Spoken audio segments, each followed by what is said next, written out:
Hey friends, Corley Joy here, and you're tuned in to Stacking Pennies alongside Ryan Flores. There wasn't a big one on Sunday, so we're going to bring you a big episode here today with Scotty McLaughlin, talking about his pursuit on an Indy 500 victory. Pole sitter last year. Let's see if he can get a little bit more. He talks about that and more on the show this week. Buckle up. It's going to be a good one.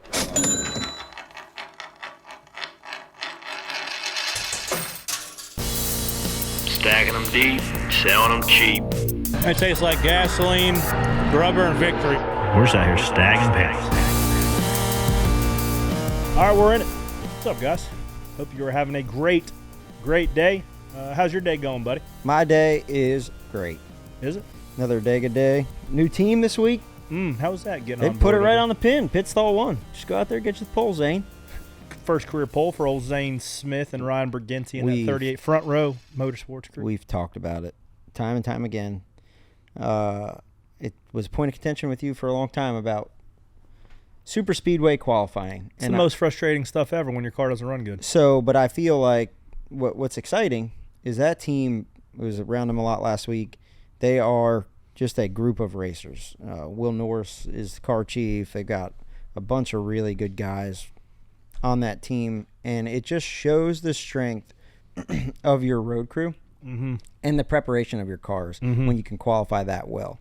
And it's just, it's fit and finish. It's all the little details. It's the little pennies stacked, and it all shows up at those 4 times a year when you qualify at a super speedway. So I was really excited for those guys. Can I explain the contrary idea of that? So Yes. the places I've been, qualifying at a speedway is looked at like just you throw it up a wall, it doesn't matter because, hey, it's all up to chance anyways. You're going to run. You might get in a crash. You might go and win. Somebody could take the 33rd fastest car and go in contention to win. That's a place I've always been. But there's nothing more frustrating than qualifying bad at a speedway because that is the gauge of how fast your car goes and the ability that your team has to go make a race car that goes fast in a circle. And people that chalk that up at speedway qualifying as not a big issue, those elements that you do to go qualify well at Talladega bleed over to Vegas, bleed over to Indy, bleed over to everywhere else. So if you don't care about making your car fast relative to competitors, it's going to show up not only at Talladega, but everywhere else. And it was cool to see that 38 team on the pole. We saw that team be on the pole 3 times last year. Not that team, but front row motorsports with McDowell and Peterson. So carrying the baton for that group, Roush Power. So I was always in between. So when I was in charge, I worked on the 14 car. It was the last time where I really had like a big hand in super speedway qualifying and fit and finish of the car. So we're talking, 12, 13 years ago. But I was always on the side of the fence. With the 14 now, it's unique to your team, right? We had a shot literally with the 14 and the resources and the driver, everything. We had an opportunity to win every week. Right, but some teams like Front Row can win any week. They also to run with the Hendricks or the Penskes, right? They don't have the resources that compared to what the 14 was, the Stuart Haas at the time. So this is like a huge opportunity to show their strength. With the 14, I always felt like yes, we just hit a base hit for super speedways because he's going to flip this thing over anyway. And let's work on our Richmond and our Indy stuff and make that let's go win those ones. So I think it's unique per team, right? I think every team has their different hurdles that they're working on. But it was really cool to be. I haven't been on another team in probably 10 years other than the 2 or the 12. So it's been it was different to see the different perspectives. It was really cool to see their shop and how that all works and just. Also try to figure out where I can make a difference, how I can help, and how I can pull the rope in the right direction. So talk about fit and finish. Explain that to just the casual fan of what are the differences. I have one story that I wanted to share. I'm not going to say the team, but it's somebody we I don't say mock, but we do his voice often on the show. And going to the Daytona 500, he made his road crew guys stay for hours after the lights shut off to shim the exhausts on where it exits the door, the position of it, down, up, in, out, for 6 hours, just the exhaust tips. That, along with everything else on the car, what are some of the things that makes a car go 0.2 faster than the same guy with the same parts? it's everything. It's like it's never one thing. It's everything. And it's how when you bolt the cars together, right? I think we've all seen something that's just kind of slapped together, right? With a bolt that's too long, or if you build IKEA furniture, right? The second one you build is, if you get 2 nightstands, the second one you build is always going to be better than the first one you build, right? And it's that little the edges bit line up better. And you figure out, okay, that's what I'm doing. And it's just that over time. It's literally like the pennies that you stack of, like, when you bolt your rocker panel up. Oh, when that came out of the mold and it wasn't quite cut right. Let me like trim that or shim that down and get that. Okay, now it fit. Now the seam fits right. Hey, that bolt was a little bit cross-threaded, right? That can't get it quick. Let me pull that out, knock that burr off, run that in. It's little things, and you got to think there's hundreds of bolts and hundreds of mating surfaces on these cars where stuff goes together and bolts up. And it doesn't always bolt up right the first time, right? Like there's different clips that bolt onto the center section. I mean, we're talking thousandths of an inch, but just a little bit better finish, just a little bit better fit here and there. And as over time, you maximize those areas and you figure out what's better, what's, these small little details that make when you, like we said, you stack pennies and then all of a sudden you have $1. Well, when you talk about stacking pennies, sometimes you stack one too many pennies, like we saw at the 60 team and the 22 team after the race is over. DQ'd. I believe the 60 was one too many. Spoiler shims. I don't know what the 22 is for as well. Spoiler angle. The bolts, maybe. They have bolts. 2 spoiler braces that hold the spoiler from flexing. If one of those falls off, who knows if it was intentional or not. Regardless, it was missing after the race. Allows the spoiler to flex a little bit. Remember when one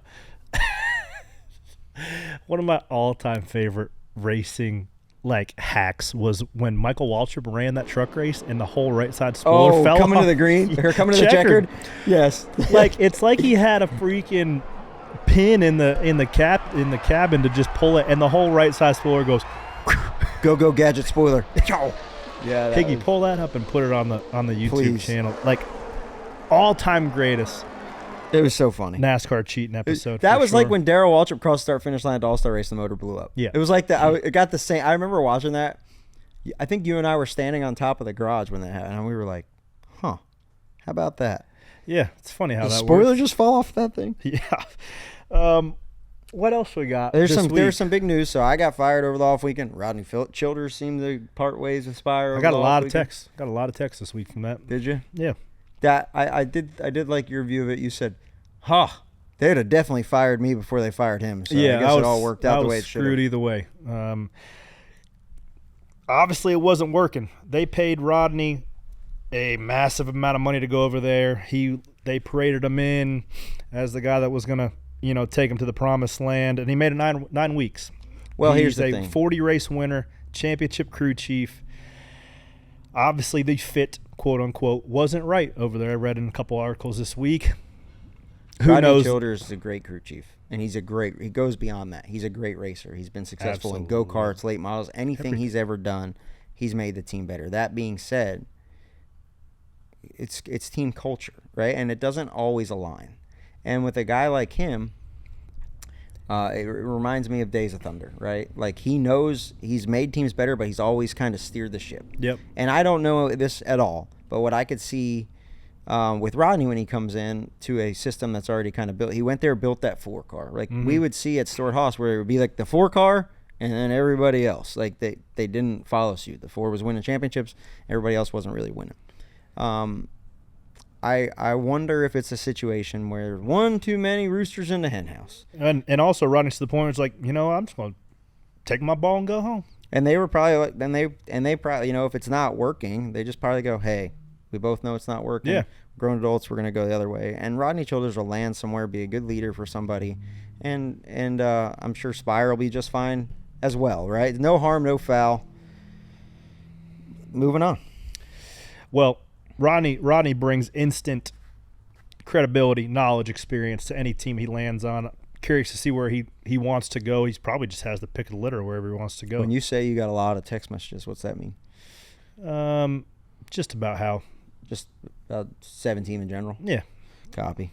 Nonetheless, talk about Speedway qualifying, but we'll digress from there. You ran Bowman Gray Stadium again. Ran Bowman Gray. Actually, where are you at points over there now? Fourth in points, 8 points out of the lead. But this week, we'll run this week, the 100, and then I'll take a couple weeks off.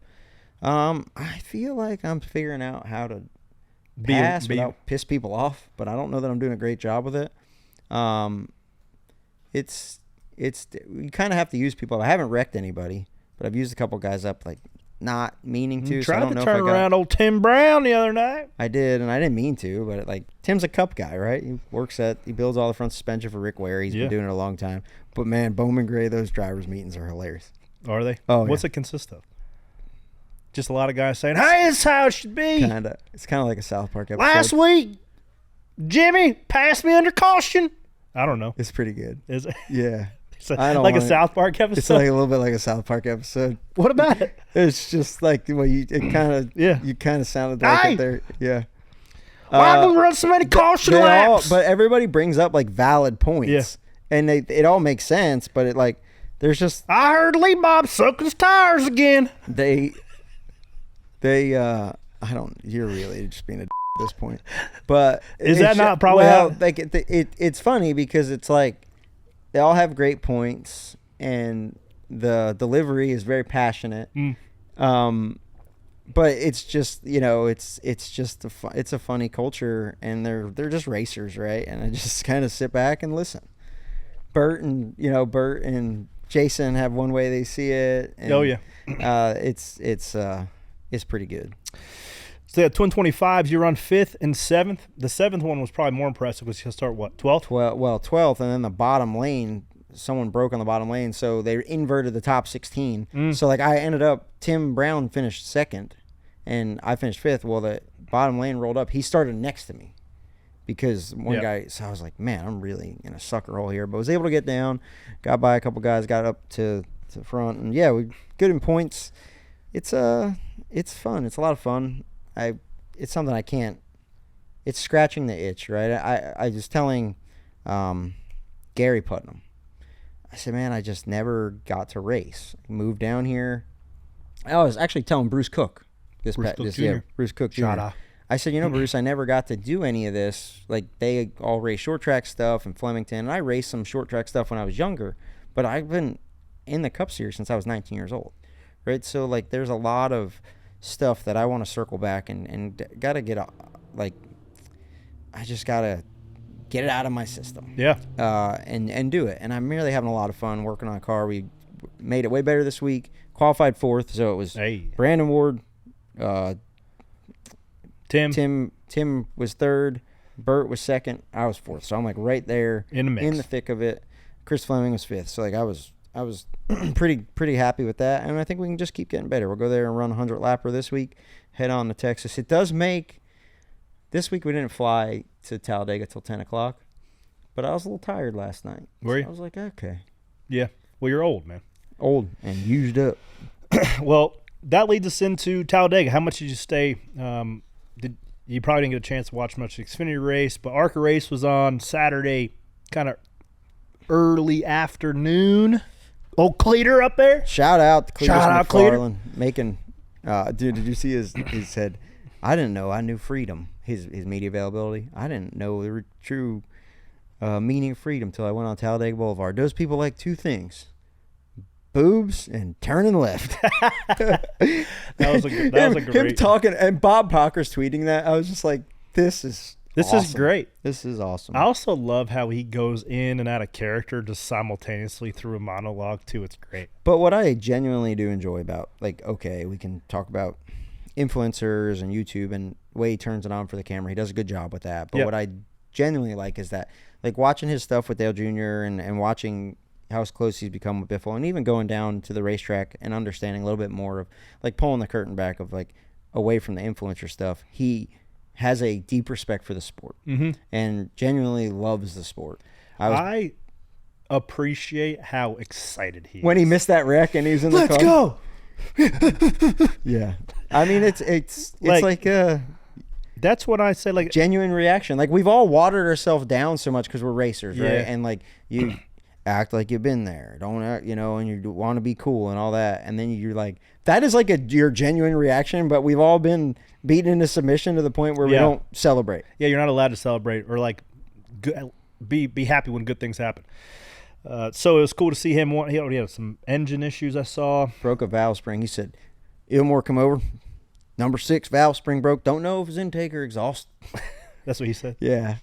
The best, they just had, their group had so much fun with it. When I pulled in yesterday, we were running a little late when we got there, but I saw their campers parked on Talladega Boulevard right there at the end of it, and it just was really cool. They got those cheap campers, spray painted them. It was a really, really cool, refreshing thing for the sport. And, happy he finished 10th. I'll tell you speaking of finishes, Jeb Burton was fired up.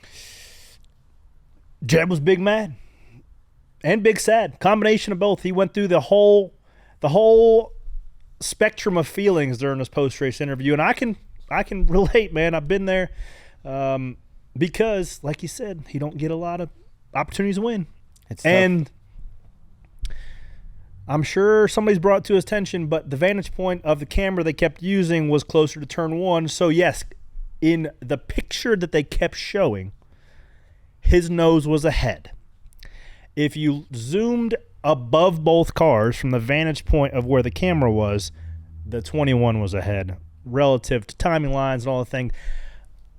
I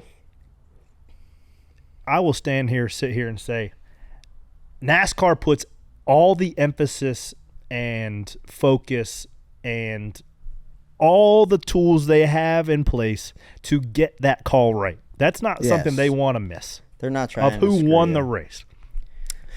And I don't want to sit here and say hypothetically, could we hold the button longer? Could we let it play out? The 88 hit the wall a ton. Glad Connor was okay. I understand why they threw it so quick so they can get the AMR vehicles out there to him to make sure Connor was fine. Shoulda, coulda, woulda. The RCR cars are unbeatable at a speedway. Dude, it works moves, out for him. The moves that the 2 car could do aren't even – it's like his car in a video game is a cheat code. He's able to pull 3 runs to get to somebody's quarter panel. Huh? They threw him out the week before. They did throw him out the week before. And then so they put – maybe there is that's pun intended. Pun intended G code. That's where I was like, but did you see that video? Where they jiggle. I was like, man, I've never seen them take the part whole that thing quickly and then be like, yeah, here it is. Yeah. Which is great. I love that they do that because, like, you're like, oh, this is bullshit. And then you see it and you go, oh, that makes sense. Well, when we were racing out of here, ARCA cars in particular, you'd spend as much time setting your car up as you would solely focus on trailing arm preload. Yeah. So those trailing arm preloads, you'd take the truck arm bolt out, you'd make sure it's loose so it's not bound up. And as you saw with the 2, I don't know if you saw the video or not, but it had a ton of flex in it. What that does is allow the left rear to go forward and back under A-cell, D-cell, but when it's spooled up under torque, it gets more skew in the car and makes the 2 car, like we saw last week, a lot faster than everybody else's. Hauling the mail. Dude, I'll tell you who was hauling the mail if we shifting gears of the Cup race. Yeah, might as well. Josh Berry when he hit that bird. I've heard that this. I think we need a moment of silence for this bird. Oh, jeez Louise. I wonder if anybody in the grandstands got splattered. That just reminds me of like Randy Johnson throwing that pitch and hitting that bird. Oh, dude. Boy. Moment of silence for that bird. But I'll be honest, man. If I'm a Blue Jay or something like that, that's how I'd want to go. Well, you wouldn't even know. I'd want to go off the front windshield of the Wood Brothers car and like tell all your buddies up on the light pole, like, "Hey boys, watch this. I'm going. Pat a stretch." Shout out to that bird, man. I hate to see it go, but that's the way you'd want to go if you were a bird. Yeah, a lot of 4-wide racing this weekend, a lot of fuel saving stuff. There was a big crash on the entry of pit road there. That was really the only action of the day, to be honest with you. I watched this race. The 20 car had a large wreck too, though. I didn't really see what happened here. Okay. Oh no. So Brad. What I think happened here, the whole thing through this incident was I didn't know if the 8 car had the intention to pit. Was he trying to pit at that point in time? I don't think that he was, Higgy. So you see the Fords peeling off. Oh, so the 8 got the 6. Well, the 6 didn't hang a left. Pull it back a little bit. He was still on the racing surface. Yeah, the 8 right hooked him by accident. He was splitting the yellow lines. So there's no instance that's more anxiety filled for a race car driver than trying to get positioned for a green flag pit stop at a speedway, because nobody waves off anymore. And I believe Josh Berry said it on his radio. He's like, I don't know why it's top secret for everybody to go pit now. I'm pretty sure the 8 wasn't planning on coming. 12 cars just I saw Hassler at the bad luck for the 12 just continues. I told Hassler at the airport, I said, 1 week without me, your average finish is last. Real nice. Good job. But yeah, that's one of those things where you can't do anything about it. You're going a straight line, they wreck into you. Well, it sucks for Brad too, because this is like, Brad's had speed this year, and him and Jeremy Bolins are really good. Yeah, for sure. They know what it takes in terms of fuel at the last stop. This is a place where they come and they're going to turn their year around, right? They know Brad's one of the best super speedway races. Okay, the 8 wasn't wanting to pit there. No, he was not. He was on the gas. Now, it's hard to tell because all this stuff originates down the backstretch. So you got guys waving off down the backstretch. The 8 car might have been in lane 2, so he can't see anybody's hand out the left side window. And then it culminates with getting torn up. The wreck can go low. Oh, man. In-car camera to the 12 if you're watching on YouTube. Shout out to Randall and the entire 8 group. They got that car back good to go. The toe was knocked out, so they had some tire wear issue, but they kept working on it, get toe set back, and they were in position for a salvageable day. Top 10, maybe better. And then he sped on pit road, leaving. Damn it. I'll tell you who didn't fix their car. The 20. Oh, buddy. We were texting the Amazon TV group chat about this one. This is just turn 2 at Talladega seems the lightest of the car. So I've wrecked Joey there. It looks like, it goes from really high bank to flat really right? quick. And it was in that transition. The 11 car was pushing him. I feel like you could chalk it up as a bad push. It's not even, I know, the right front. So these cars obviously hate when there's 2 cars sliding simultaneously and there's 1 car behind the lead car. The front car is about to take flight. You saw the right front get up in the air. Luckily, that 20 car came on the ground. So that see the 20 off the front bumper, the 11 does one little right, left, and then back to the right. All that took was for the 11 just to breathe on them, and then they're around. Doesn't take very much to get one of these things around, especially when you're on the stops as hard as they are. The 20 car hit a ton. We're going to ride alongside with them here. Oh, no. So, yeah, it came up, but it set back down. That's a large hit. So, and right where the wall juts out. Luck always finds the spot. Always finds the wall where it juts out and adds some delta V to the incident. Somebody asked on the group chat, like, what's that feel like when you hit like that? How those big frontals hurt? I said it feels like Pat McAfee gets a full windup and punts you right in the balls. Wow. That's what it feels like. Because your substraps just yank. That was probably a 45 G hit to 50. Large impact. Luckily, he was sliding to the right as much as he was going forward. So could have been worse. We've seen some guys have really big hits. Eric Jones a couple years ago when he broke his back. Remember in the 3? Yep. They had that spinal compression fracture, so when it'll clip the front of the vertebrae if your back's kind of rolled like this. So luckily he didn't have that. Said he's okay. And the 20 car done for the day after that, as well as the 17. What do we got here? Oh, coming to the last lap, final finish of stage 2. We had a little teammate beef. This is probably the most exciting instance of the day. Let's let it rip. All right, not everybody's happy the way that stage ended. Here is car number 22. Way to go, Austin. Way to go, you dumb. Way to go. What a stupid He just gave it to him. Gave a Toyota stage win. Nice job. Way to go. That's dumb. This is my favorite part of the whole day. Bubba pulls out, waves to the two. Hey man, thanks for the win. And then Joey's like, no, why is he thanking him? I'm gonna go say thank you. Like, what are you freaking doing? Push me. So run it back, coming to the stage when the 23's out front, line of Fords, 3 Penske teammates, and the 2 just hangs right, has the run. It started before that. I think he was mad that the 2 pushed the 23 being cleared down the backstretch. He was mad that the 2 pushed the 23 to the lead. So it goes well before that. He come out on the bottom line. 23's on the outside of him. Yep. Feels like Austin shouldn't push him. So what I feel like in situations like this, and what I've learned is Penske, every team, every big team has a plan.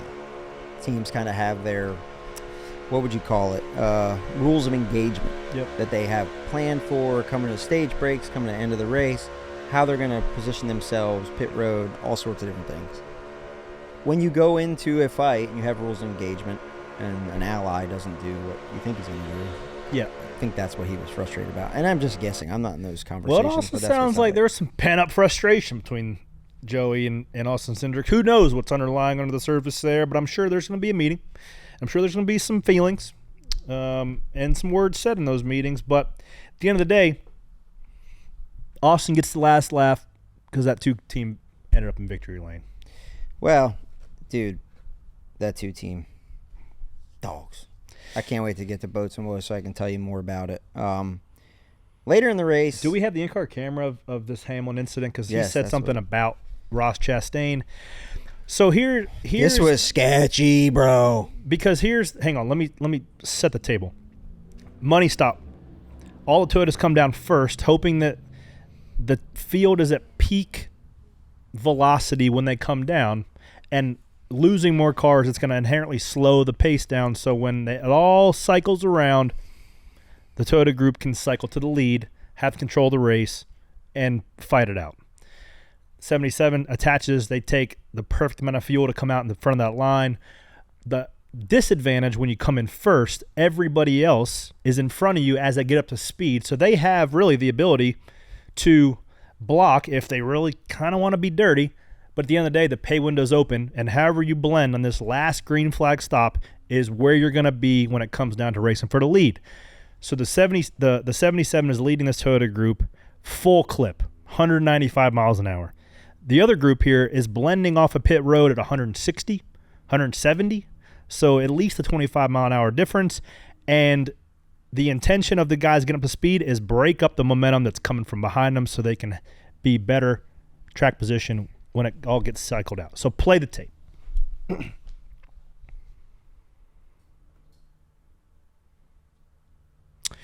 Oh, that's too aggressive, though. He does it, but that's enough, though. That's enough. That right there is race car defense. Yeah, I'll tell you one person that's not going to lift. Is that guy driving the 77. He didn't care if they were watered up bigger. He ain't lifting. He's riding the Dente. Oh, that could have been a big wreck. Oh, yeah. It's crazy. Denny wrecked the 20 going straight when they were on a line, but he lifts for that. Then lifts for the 1. Well, I'm just different. I'm just joking, but that was a. Don't joke. It's all serious on this show. That was big. So that's the difference of the Toyota group blending on the back end of this pack versus on the front. And fast forward a couple laps. Also, I gotta grind my gears. Let's hear it. I'm watching on my couch, enjoying a race. Not a whole lot of action to speak of, but at the end of the day, when it gets down to single-digit laps, the intensity's ramping up. Bumps are coming harder. Guys are just straight taking, trying to formulate third row. We're going to cut to a commercial break. Sure, it's a box in box, but there should be a rule on the broadcast that if it's under green with single-digit laps to go, you can't go to a commercial break. I didn't realize they did that. Oh, it was bad, buddy.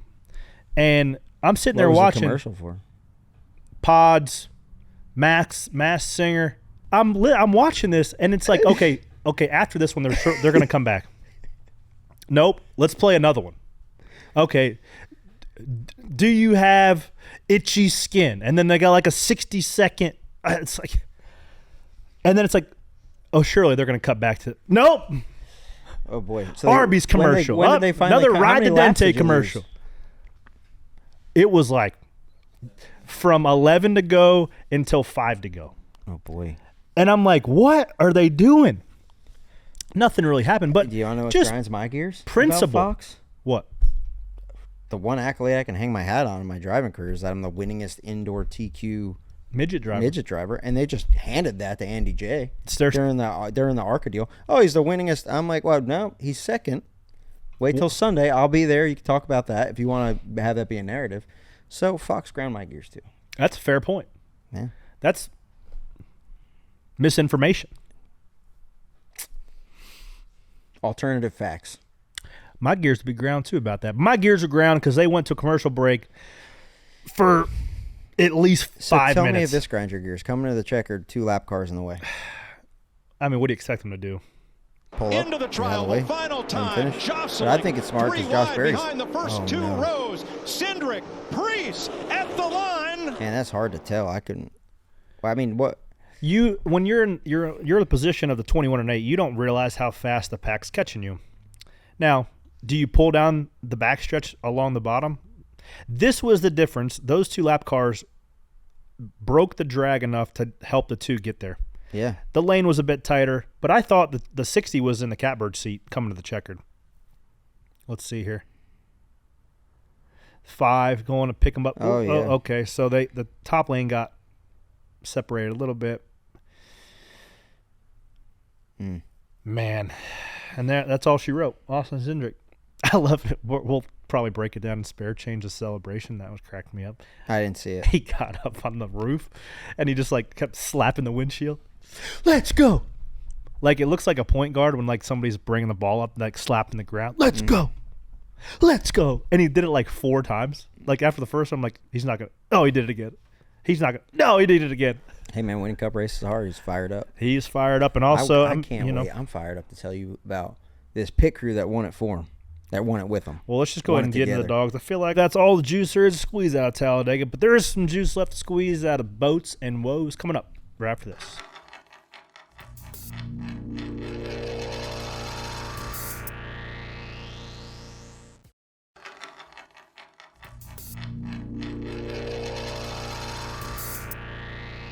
Hey guys, we're back with Pit Road Boats and Woes. Couple woes this week. First video we got keyed up. If you're watching on YouTube, Carson, host of our mid-race helmet change. The 77 car came back down came down pit road the second time by for an extended pit stop. And take a look at this. We don't see this every day on the track. Takes his helmet off. Actually had to swap helmets. It was not an issue with the radio or anything like that. The helmet was not fitting the top right side of his head properly. It was giving him some pain up there when he'd go through the corners. So many vibrations in these cars, so they opted. Luke Lambert, crew chief, opted to go ahead and change it now, so he would not have that on his mind later on in the fit thing. So, new helmet, Chili's car potentially, but what I've had happen sometimes, actually, Moist, grab me that Chili's helmet. Perfect example, actually. So, I have a Chili's helmet here, and same thing, Bell helmet, which I think are the comfiest helmets in the game. A couple different ways that a helmet doesn't fit your head right. You see here, there's noise canceling. These guys here. They put these, and these goes over your ears with your earplugs underneath of it, so it quiets the noise quite a bit. But what happens is if you put the helmet on and those things slide up a little bit, they push on the top of your head. So I've had that, so where you got to reach in there and like pull them down so they fit like in the holes you're supposed to be in. That could be super uncomfortable. Or if it's just a new mold, like I physically have to take my thumb and like mash it because I've got a weird shaped head. You just mash it, the foam down wherever it fits. So what we saw there is I like Luke Lambert, his crew chief's train of thought is like, hey man, I don't want your helmet pressure or your helmet uncomfortableness to affect your decision making later in the race, because you want the least amount of things in front of your mind at the end of these races to make good decisions. Yeah. So they say, hey, nothing to lose. Let's change this thing. Get a helmet that fits well.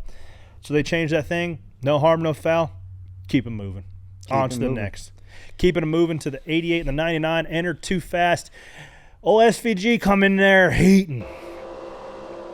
I didn't see it. First time I'm looking at it here. Whoa, whoa, dirty air. whoa, Dirty whoa, air. whoa, whoa, whoa, Oh, boy. Luckily, the 9 moved out of the way because that was going to be a big wreck. And then he missed his box.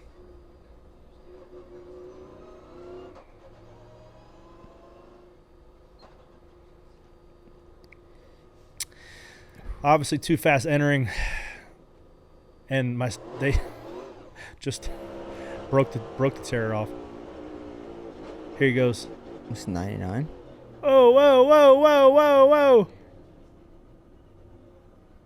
Oh, he missed it. Oh, boy.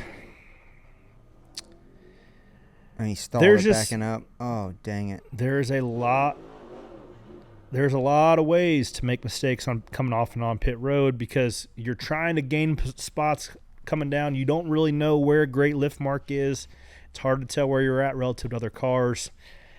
I've done it multiple times. It's easy to get in there hot, lock a tire up, and go too fast. How'd the 42 spin out leaving? I did this too last year. Made all these mistakes, actually. I've done all these. I've figured out every single way to f*** up on live television.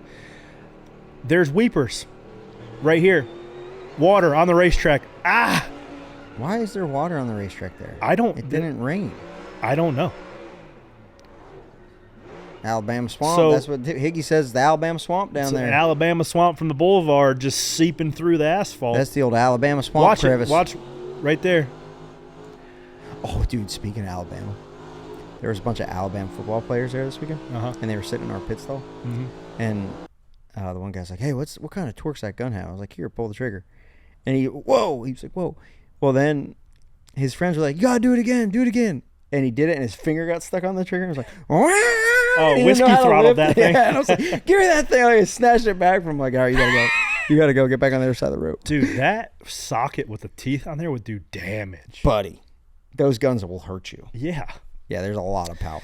I don't know why there's weepers off pit road there at Talladega. It hadn't rained there all weekend long, did it? Yet there's water just right there on the racetrack. It bit me, it bit John Hunter Nemechek. It'll get you. There you have it. And there you have it. It almost bit Ryan Blaney in qualifying. He drove up there. Really? Yeah. Probably the biggest story of the weekend, Jarius Moorhead, tire carrier on the old 77, gets clipped by the 21. The 77 was wide and pretty far out. He's coming around the box. 2. So he can't hit the 2-car guys, right? Yeah, but he missed those guys by 4 or 5 feet. Super short in his box, too. But this is the worst scenario. 4 guys in a row. Yes. 2, 77, 21, 38, all coming in first to last in front of each other in the box. I didn't even see this. Oh. Walk it off, Jarius. You good? Oh, and he's like, where's my tire at? The tire okay, is. There it is. Okay, which one? I need the new one. Roll that one to me. Oh, under green, too. Oh, this is an under green. Yeah, we never put tires on under green. Okay. But like, so that orange line there, Josh minds the line. So if he would have been underneath that line, he would have gotten penalty. Yep.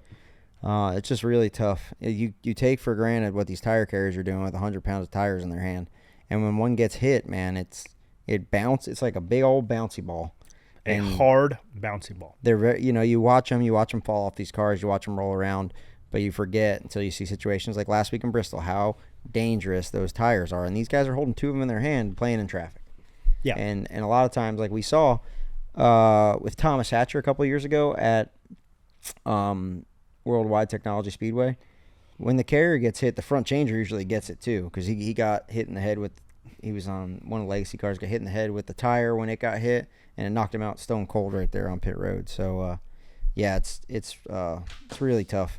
But I'll tell you what, all the talk this weekend about how boring the race was, like how there's no action, the big one, all that stuff that everybody wasn't harping on, we missed in the grand scheme of things that now at Talladega, you have to have a full team day. You used to be able to go there, hang out in the back, have a fast car, draft your way through, make some crazy moves, miss some wrecks. Now it's not like that. You have to stack the pennies all day long and put yourself in position at the end. And there's nobody better than that, than the 2-car, Brian Wilson, Austin Cindric, Andrew Lackey, the gas man on the 2. They have put in, so those 3 together have put in so much work. There's a reason why Austin Cindric got out of the car in victory lane, got on a knee, and presented Andrew Lackey the checkered flag in victory lane.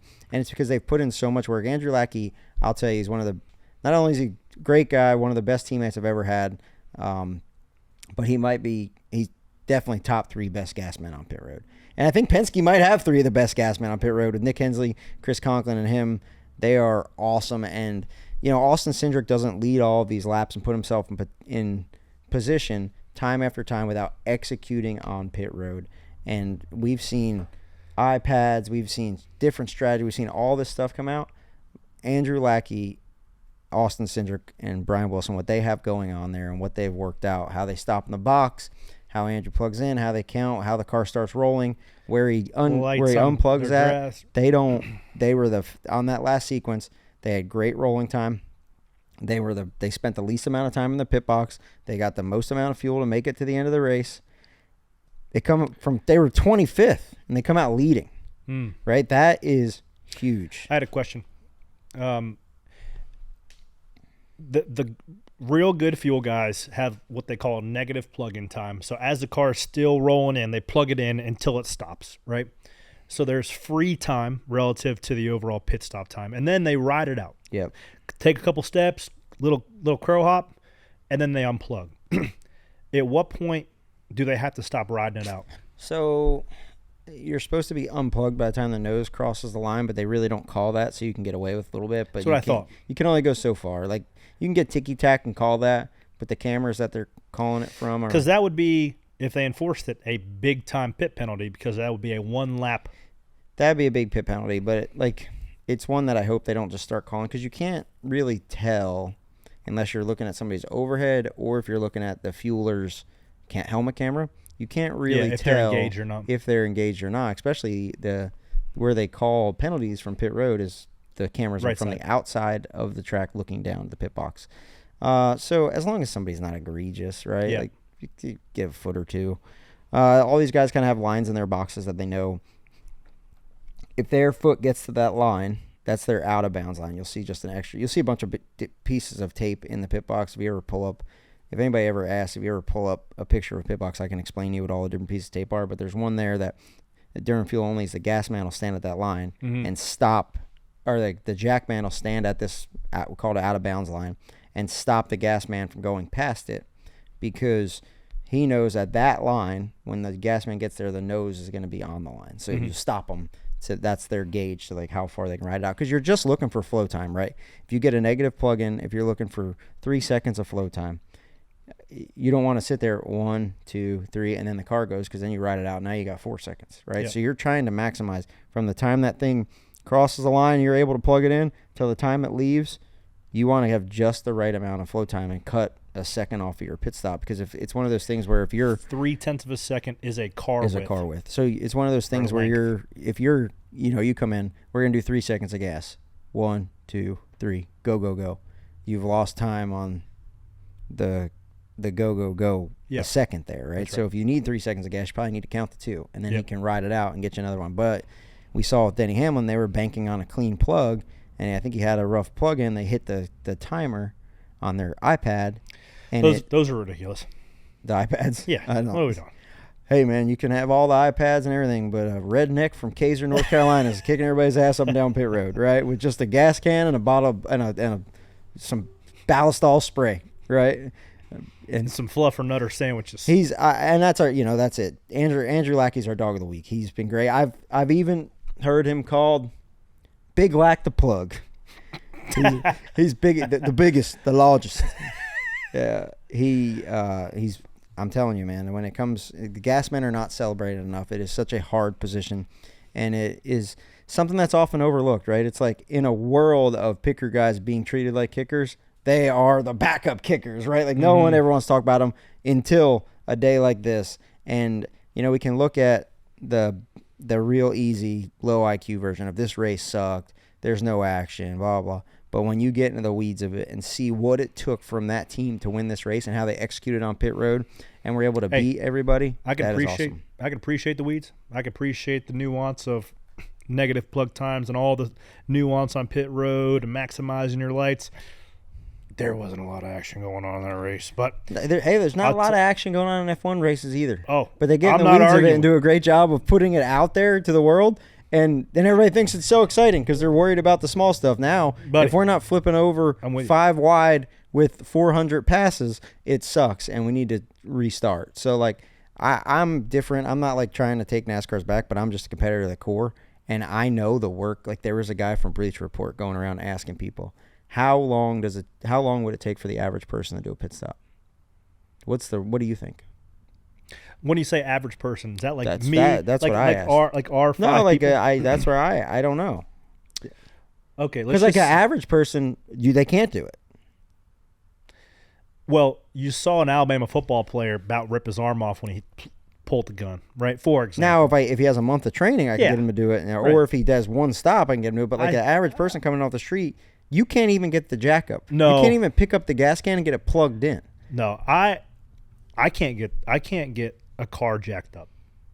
I can't. And I know the mechanics to kind of do it. I can't get a car jacked. What do you weigh? 190? 200 pounds? You can't get a car jacked. No. So it's like, it's so easy. And I love I just been getting roasted on all the social media platforms.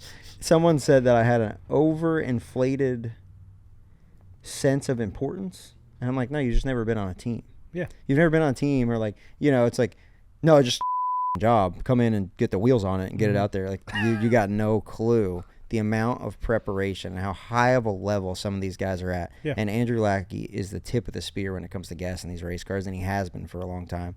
And that's why he's our dog of the week. All those guys, let's give them all a shout out. Pat Gray, Jackman, dog, awesome individual.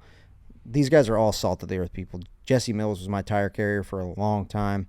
Dog. Justin Armour, this is his first win ever. He joined us last year from Stuart Haas. Dog. And Justin Purvett, the rear changer. I hate his mullet, but he's got one of the best mullets in the garage. So I'll tell you who does not have a good mullet right now is Tyler Reddick. It looks terrible. The ginger mullet is always tough. It's tough. It's tough. Him and Butterbean, Brandon Lightning McQueen. Brandon Edward, Dylan Lightning McQueen. I appreciate, like, his hairstyle fits his personality. Tyler Reddick, I don't know what the hell he's got going on there. Hey, man, just let him go. Let him go. What else we got? You do you, man. We got Scotty Mack coming in. Well, we're going to put a bit of Scotty Mack in. We had a 45-minute interview with him that was freaking awesome. So I want you guys to go check that out because we got into so much great stuff. We're going to put a snippet in it here for you guys for the week, whether it's on Sirius or YouTube or wherever you find your podcasts, on Tubi. But the full bulk of the interview is going to be on YouTube and wherever you find your podcast. So make sure you go follow that because you're not going to want to miss it. Yeah, and you're going to be really educated for the Indy 500. And we talk about a lot of stuff, and even in the NASCAR about what Shane's going through and Texas coming up this weekend. There's a lot of good stuff. Scotty, awesome guest. So enjoy this, guys. Coming up, Scotty McLaughlin coming up right after this.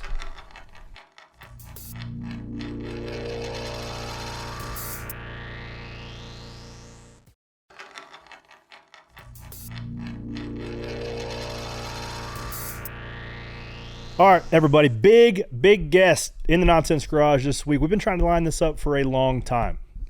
This man is getting ready for the month of May, but this guy sitting next to me is a 3-time V8 Supercar champ. Coming over to the United States, running some IndyCar stuff, and has acclimated perfectly fine. Joining the Noncents Garage, please welcome Scotty McLaughlin. Hey boys, thank you. It's a big time interview, this one. I appreciate you guys having me on here. I'm sorry it's taken so long. No, it's perfect time. Yeah. It's a perfect time. You know why? Because you just got done running 235 miles an hour this past week. Yep, we did. We had a little open test there. Yellow Submarine, feels fast. So we're in the game, I think. We had a really solid test, So that was actually the first time that they've outside Fast Friday, which, for Indy qualifying, we turn up the boost and they call that Fast Friday. It's our one practice we get with 1.5 boost, where we normally run around 1.3. Okay. And it's a serious jump. And it was nice to run. We tested that at the open test for the manufacturers with the hybrid system now. There's a lot of different things happening. So it was nice to get a little bit of an introduction, and we were quick. So it's a good start.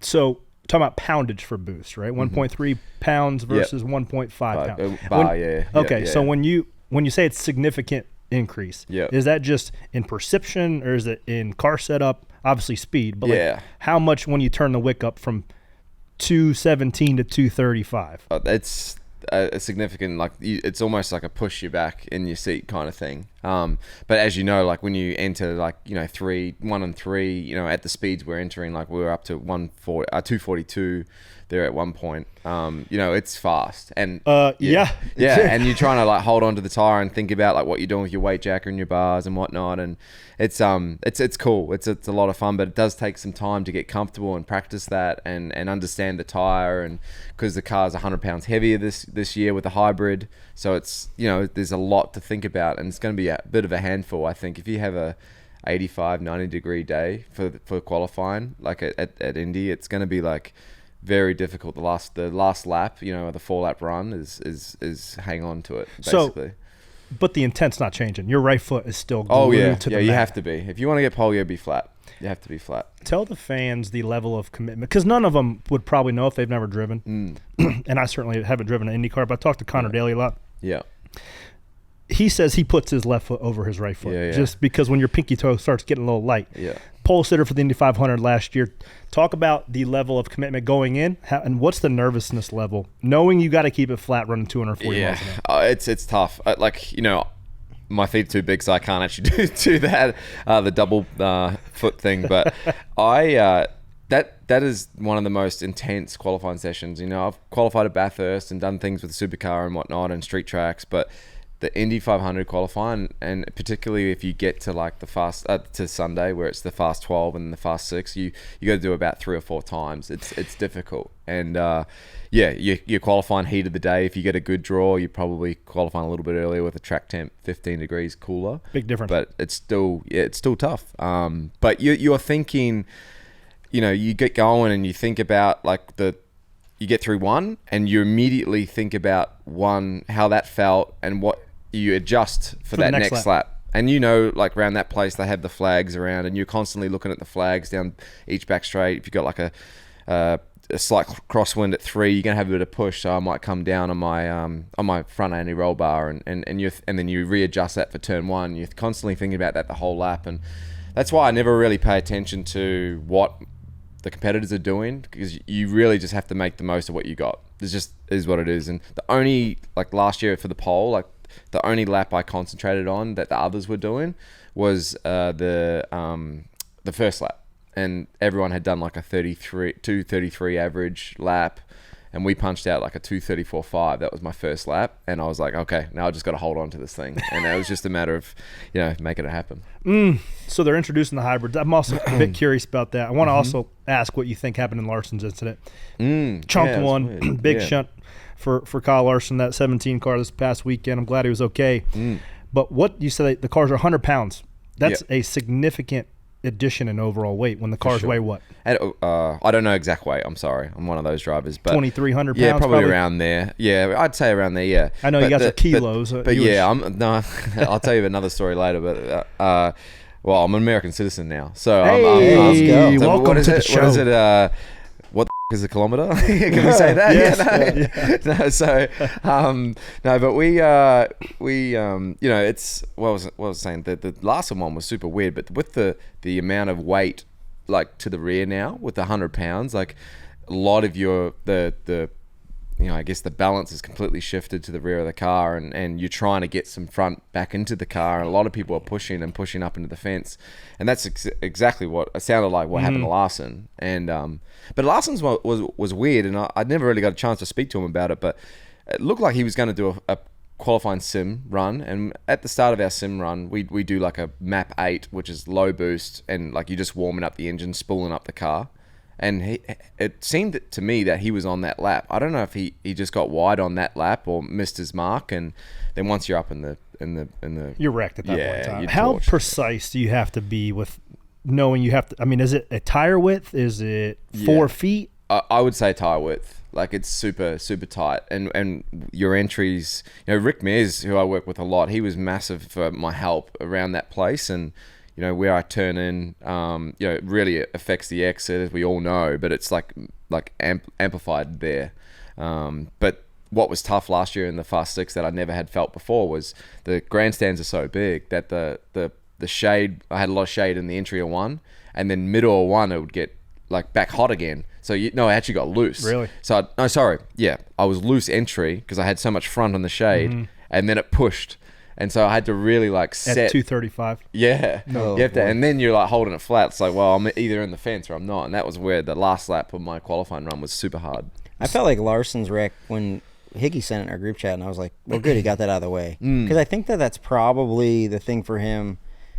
He's wrecked a lot of shit, like race car wise, big ones and sprint cars, but like there is a point where you're like, worried about wrecking, and then you wreck, and you're like, okay. Got that out of the way. I mean, it wasn't that was a small one. Like it was a small. And then you look at like Takuma Sato, who like spun, like it was like 95G, like something crazy. Like I had one couple 22. I was talking about the wind. I forgot to reset my front anti-roll bar going into 3. Had nose wind and turned into there, and it pushed, and I turned more, and then it snapped, and I just went straight back into the wall. It was like 87G or something.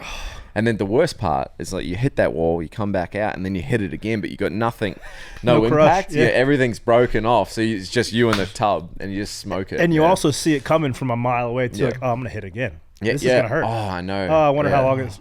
And it's like, it's like the first, like that's the hardest hit for sure. I know, obviously. So you're going here. You said you're going to be in the car for 10 weeks straight. That's a huge advantage for any driver just to get acclimated to the cues the car gives you. But here next week, going to Barber this weekend. But after that, it is, how much time do you spend at the racetrack? Do you sleep there in the bus? Do you go back and forth between Mooresville and Indy? Like, what's your month of May look like? So month of May, I'm actually, this year, we're going to come back. We go Barber this weekend, and then we head home, head back to Indy on the Thursday for the GP. But I'll just go by myself. It's Mother's Day Sunday, so the team plane's coming back on Saturday night, so I'm doing the smart thing, not playing golf on Sunday. I'm coming back to be a dad. Good call. First Mother's Day, and then I'll head back Monday, and then I'll be there for the full month. I've got a bus there, basically have the place. It's pretty amazing. Like that's your house for the month of May. It's awesome. Walk the dogs, hang out. And then, practice Tuesday, Wednesday, Thursday, Fast Friday, which is practice but more qualifying on Friday. And then Saturday qualifying, Sunday qualifying, Monday practice, and then you don't get in the car till carb day on Friday before the race a week later. But and then you have the parade on Saturday, which is amazing. It's like a pretty cool thing to be a part of. Parade downtown, 500,000 people go to that. Apparently, it's like one of the biggest parades in the country. And then Sunday race day, and you wake up at, depends. If I wake up at like 6, it's a good day, but last year I woke up at like 4.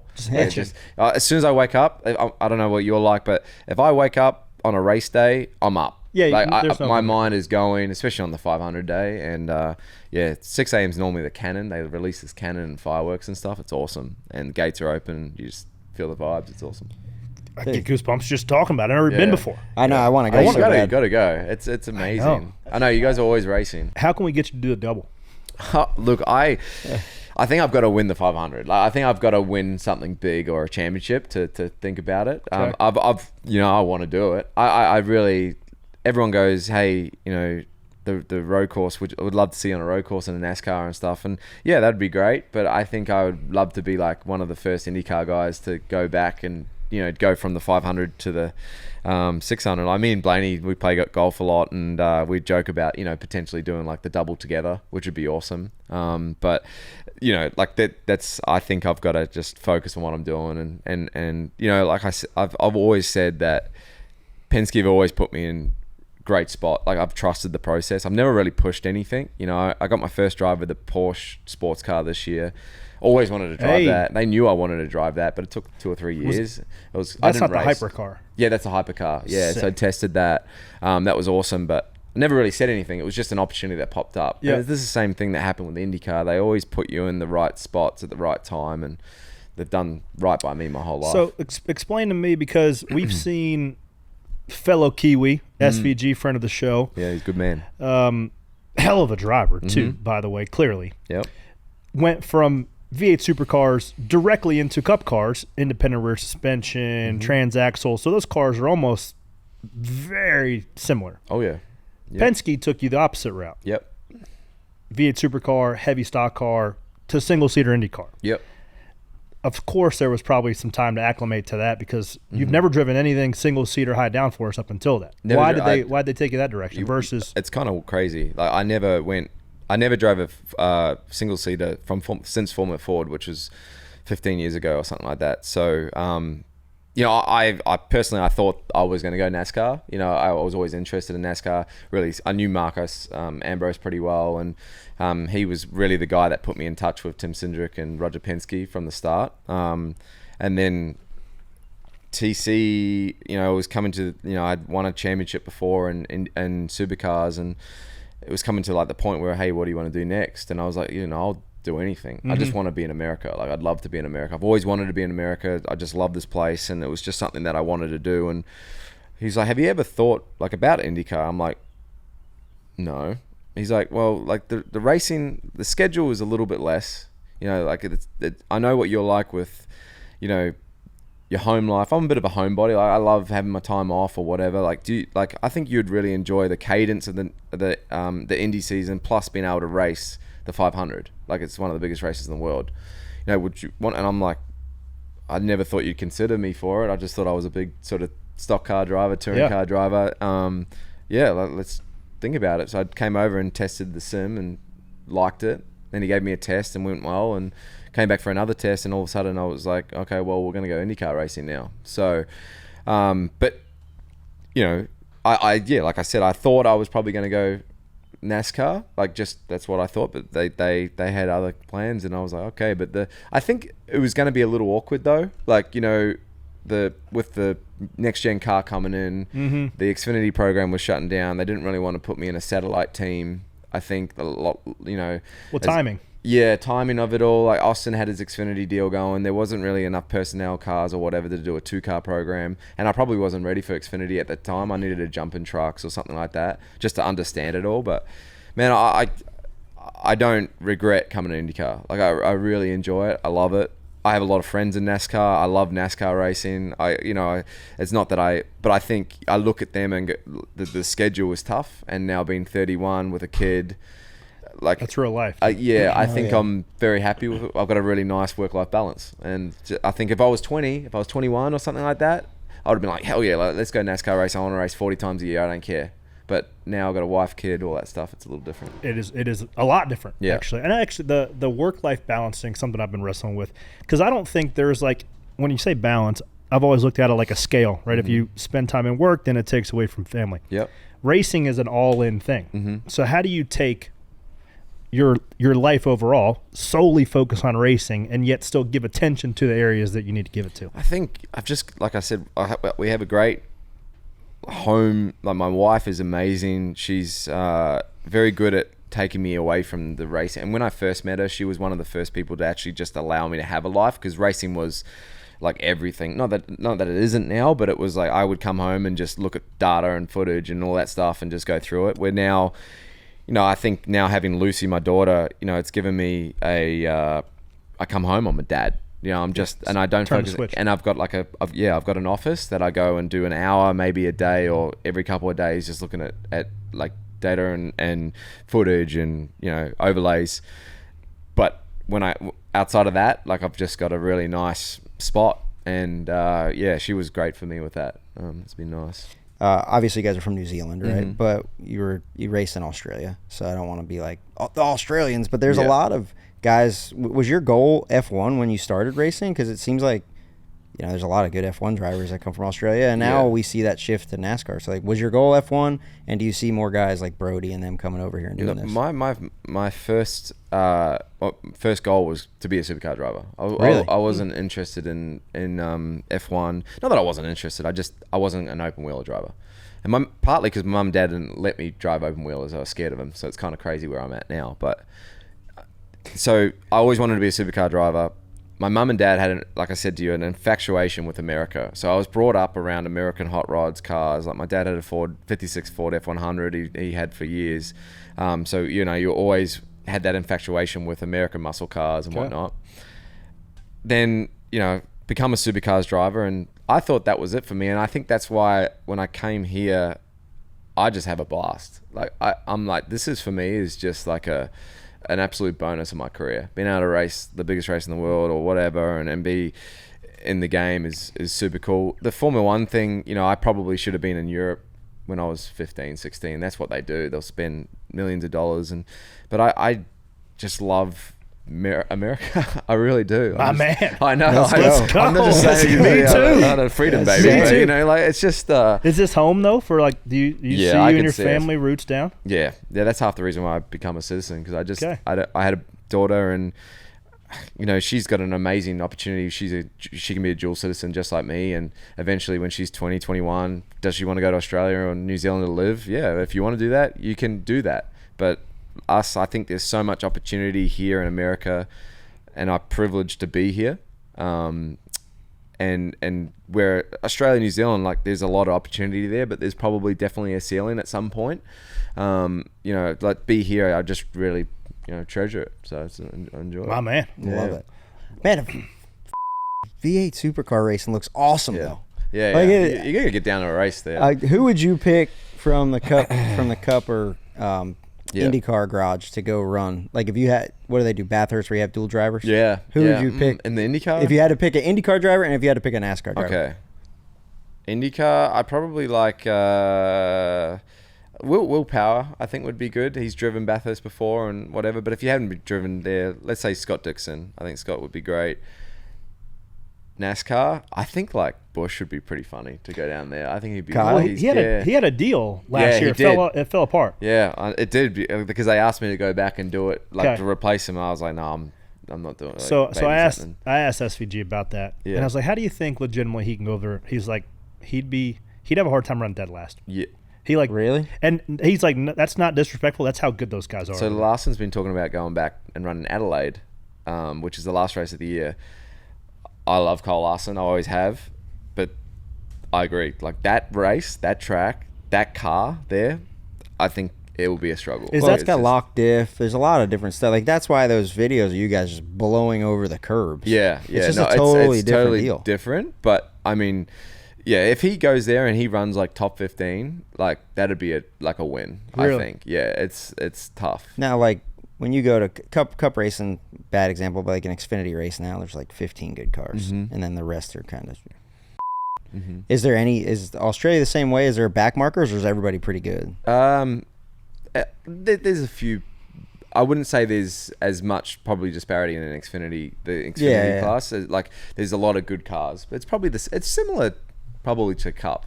Really? Like, honestly, like everyone is like very good on their day, and there's probably 5 or 6 cars that are just sort of cemented in their spot. But it's tough down there, and that place is tough. I was looking at this more on a map. We got a little map walking out the door because I'm not great at geography. And for some reason, I thought New Zealand was north of Australia, and I was like, oh look, it's kind of southeast Australia. Yeah. Anyways, and I'm from the south. Like I'm south. Where's Tasmania? Like where Marcus is from in relation to that? So Tasmania is below Australia. Okay. So that they're like this little island below Australia. Okay. But still Australia. I heard they're crazy down there. Yeah. What is it about New Zealand in particular? Right, you got Liam Lawson, the F1 guy. You got Daniel Ricciardo, he was Australian guy. Yep. But like there seems to be a very concentrated. You got Piastri now. Oscar Piastri. Yeah. Like what is it about the development and the competition in Australia and New Zealand that is making great race car drivers? Man, I don't know. We've always been a countries that punch above our weight. I mean, New Zealand's got 5 million people, and when we go to the Olympics, sometimes we get 20 gold medals. It's kind of crazy per capita how that works, but scrappy. It lives rent free in my head. That Bowden Barrett's dad. Oh yeah, in the All Black. Yeah, and he's like the All Black documentary when he's just a farmer. Yeah, and he's like, "Yep, I always said I was gonna have me an All Black son, so I had 4 of them." Yeah, I know. And there's 4 of them in there. So they're just they're the best rugby players crazy in the world. And probably Bowden will be one of the greatest of all time. And he's just literally a farmer with like overalls, like carrying a bucket of milk. Yeah, that's what I mean. In New Zealand, you either be an All Black like as a sport, or you be a race driver in some ways. Like that's like sort of where I played rugby when I was a kid. You didn't grow up to be rugby built. No. I definitely need to eat a few more pies. Yeah. But no. So I don't know what it is. I think the tracks down there are very good. The difference in weather we have too. Like we don't quite have a full winter, so we can still race in the winter. So we race all year round. You know that I think that helps. It's I don't know. It's a funny thing to think about, but yeah, there has been some great talent. I think there's some great coaches. I think Piastri, for instance, has done an amazing job to get there. It's like I said, there's a ceiling there, and even in a finance perspective as well. Like we don't have as much probably money in Australia or New Zealand as say here in America and Europe, and getting there and doing his thing. I mean, it's pretty crazy. He's a dude. Yeah. No, do you know him? Yeah, I do know him. So he worked with the same sports psych that I've worked with in the past, and so takes him here and there. I'm trying to line up a little helmet swap with him, so it'd be pretty cool. But he, great dude, and I just a real chill dude. Like not like a showy guy. Like just gets in and goes racing, which he's I appreciate. popping off. It's great, man. I hope he starts like cementing himself as number one, in that team. You mentioned sports psych. That's where Stag and Pennies came from. I don't know if you know that or not. No, some of the listeners have been listening for a long time. So Stag and Pennies comes from just setting these small milestones on any given race week to go achieve them, to get pumped up and just keep adding things over the course of the day to go be successful at. Right. Whether it's not hitting the snooze when you wake up in the morning, just little things you have control over. So you mentioned, how long have you been seeing the sports psych, and how important has that been for you? Yeah, man, it's changed my life. I wouldn't be here without her. Really? End of 2017, I should have been probably a 4-time champ. I lost the unlosable championship, and it's all because I imploded in my mind. Really? Just was so nervous, and something went wrong. I got a drive-through penalty for speeding the pits, whole story, and then I basically from that point I imploded, and all I had to do was finish top 12, and I finished 13th, and it was just the worst. But like it was the worst. Anyway, what is it? The self-doubt, the expectation. I think the expectation for me, it was shame. Like the expectation of like if I stuff this up, the shame of feeling that, and it would make me really nervous. And I still like a little bit like that. Like if I crash the car, I really battle with like feeling bad for the guys. Yeah. And like hurt. Just this is how I've kind of been brought up. Like don't scratch my go-kart and look after it and stuff like that. And anyway, I saw Emma Murray is her name, and she basically we just worked with you have an A and a B game. So a B game is bad, it's where you're thinking about everything, and you're thinking about you need to do the perfect lap, you need to do this, you need to pass this guy, there's all different things. And then there's the A game where you're just completely in flow and you're thinking about things. But the pivotal thing in all this is you only have one focus. You can't focus on the perfect lap, whatever. You can only focus on the best things like execution. What am I going to do here? What's the next corner? Every lap. I know it sounds so simple, but it's so hard as a race driver, as to like make that happen. Mm-hmm. So the minute I sort of got into flow and started, I actually do a lot of mindfulness stuff, a lot of meditating and thinking about the lap, and that's what I do at Indy. Like I go through the whole sort of sequence in my mind. But that, completely changed my life. And I highly recommend anyone in this space or sports space or workspace to just don't be scared to do it. Like I'm a big advocate on like just that mental health battle and trying to talk to someone about something, whether it's not just professionally, like in your life. In life, and that's another thing where my wife Carly was just an absolute superstar with that. She pushed me to do something like that. She pushed it and said, look, you got to try and, I can only talk to you so much, but you've got to try and get someone or there's a person that talks to you all day long, and that's yourself. Yeah, exactly. Right, and that's your biggest competitor. You cuss yourself out, you're doing whatever, that's just like it's human nature. Yeah, and there's got to be a point where you sit back and you think about, okay, well, what did I do good here? Where did I go wrong? And then you start, figuring out what works for you to keep you in that flow state. And I love that. It's like going to the gym for your body. Yeah. Right. You got the mind is like a muscle, and you have to work it the same way. Yeah, exactly. No, I'm a big big believer in that stuff, and she and obviously when I came over here in 21 or 2020, like it was harder for me to keep in contact with her, or at least on a race weekend. So she'd do recordings for me, and like normally I'd speak to her before each time I got in the car in Australia.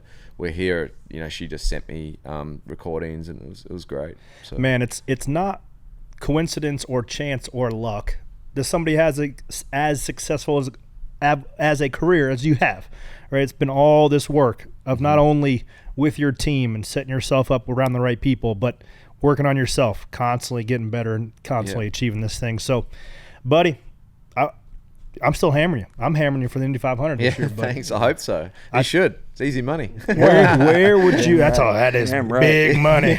That's. I mean, I don't necessarily like to talk about money, but how big of a day is that if you win? Yeah, it's a big day. It's like, 2 day for sure. Huh? It's a 2 day. Yeah. I think so. Ask Joseph. He's had 2 of them. He's like, I'm trying to find out. I'll let you know when I figure it out. It's a change your life day. It's not even just that. It's like it makes you immortal at that place. Absolutely. Like it's just one of those things. Yeah. Like it's I would do anything. Like a lot of people ask me, Indy or championship? I say Indy every day of the week, just because I think it was the same with Bathurst. What you need one perfect day. You need to put it all together on one day. It's so hard. And then if you don't get it right, you come back 365 days later.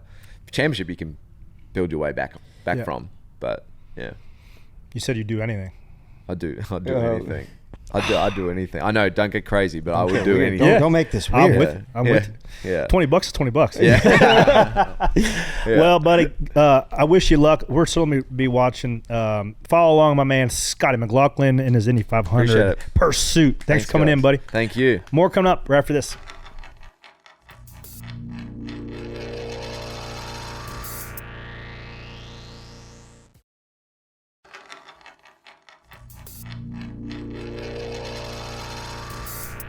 All right, guys. Hope you like that Scotty Mac. But if you want more, you can go check out on YouTube later in the week. Do not miss that. We got him some great stuff. He's just an overall great dude. And you guys fired over some great #Penny for your thoughts questions. First one up. What do we got? From Alex_McCullough. What are your pre-post race rituals or other odd ones from drivers that you know? Mine's pretty straightforward. Eat. Do a little bit of visualization like Scotty Mac was talking about. But the odd ones, the drivers that I know that keep popping up, I got to say it. Something grinds my gears. Nose strips. Oh, gosh. That's not like a pre-race ritual. I think it's just a deviated quirk. septum deal. We've seen Chris Bell. He's got a nose strip. Kyle Busch has got a nose strip. But the one that was too much for me, Lawless Alan this weekend. Did he wear If you're going to wear a nose strip, I'm time? fine with, like, if you think it gives you a competitive advantage, if you can breathe better through your nose and focus better and all the things, sure. You do you. Talladega is 2.66 miles. You have a long time between the time you cross the start-finish line before the time you take and park and do a burnout and do your interview to just rip it off. Nobody needs to know. And yet, we're going to get our head sock on, nose strip on. No. Don't do it. Give him a now. It's Lawless Allen's first win, probably, right? Yeah, but First win at Dega, obviously. yeah, But like, just take it off, man. But also, Brad and his eye black, Rambo style. when he wiped his face last year and it came down and looked like Sting from WCW. Next one. No. In addition to Brad, he crashed. My man, he's been wrecked for an hour and a half. Goes to the infield care center. Doesn't he do his post race interview after the infield care center with the eye black still on? That's true. Somebody give my man a makeup wipe or something. Well, I wonder if he just forgets it's there.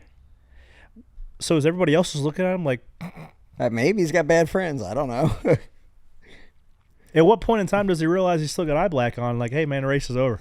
Yeah, I don't know. When he gets back, help him out. It's like one of those things you get back to the bus and you go, oh, crap. It's like when somebody if you had a booger hanging out, would somebody tell him, hey man, you got a booger? Maybe. It doesn't seem like it. Hey, man, you still got eye black on your face. Here's a wipe. Help Brad out. Next Help one. Lawless Allen out. Take your nose strip off and your eye black after the race. There you have it. Cassie MCS asks, Will Cleetus McFarland be on the kickball team this year? I'd love for him to come out and be got in a the lot of kickball leverage. class. He's got a lot of leverage. He's a tall fella, long legs. Would love to and see Biff. him out there. Yeah. Cut off jerseys.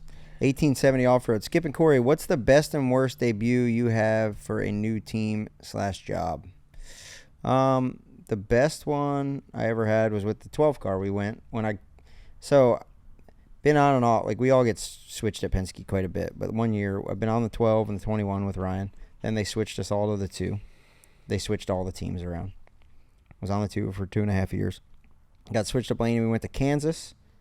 P1 on pit road. Went to the All-Star race the next week and won the All-Star race. That was pretty awesome debut. The worst debut, when I went to Penske the first time, I went to go be on the 2 car. And I got there and I was a little injured and their pit guns weren't really what I expected them to be. And I got pulled off of the 2 car after the first stop in the duels. So that was tough. So, yeah, everybody was like, oh, you got replaced on the 12. Well, no, I got fired after the first stop at Daytona 500 too one time. So made it a little bit further than that this year. Made it 8 races in. So, yeah, that was the worst one. My best one would be with your old modified team, the Hillbilly Racing. Jumped in for a one-time modified race, won at Atlanta, beat Tim Brown. Yeah. That was pretty cool. I've had plenty of worsts. Just pick one. Nothing really stands out. I just try to forget them all. As far as my driving career goes, which is different, but the best and the worst happened in the same weekend. Well, I don't know. Remember when I ran the midget for the first time? And I went out there and qualified and hit the tires and wrecked the car. The first qualified dead last, and then I came back. So that was the worst debut, and then came back and finished second in the feature. So that was good. There you go. There you have it. Okay, let's land this bird. Let's go. Yeah. Shout-outs to Cleetus running top 10. Like we said, Lawless Allen, just get the nose strip off. Austin Hill, unbeatable. And Anthony Fredo. 19 laps led. Fredo, yep, in the old Beard Motorsports cars. Shout-out to those guys. Luke Baldwin, Cars Tour race. Hey, that's cool. Went and ran for Rick Ware, won that. A lot of cool stuff going on in the short track scene. Make sure you're watching. We'll be back at Bowman Gray this weekend. Come check us out. Mm-hmm. That's it. That's all I got, man. Scope out the Stag and Pennies Performance YouTube page, too. We're going to be putting up some cool stuff here coming up. We got a lot of cool, creative ideas. Going to start putting on that. So subscribe, do all the things, like, rate, review. Whether you listen to us on wherever you find your podcast, Sirius XM Channel 90, Tubi, or YouTube. We appreciate you each and every week. Spare change coming up Thursday. That's all I got, guys. Y'all have a great day. Keep stagging pennies. Talk to you next week. Goodbye.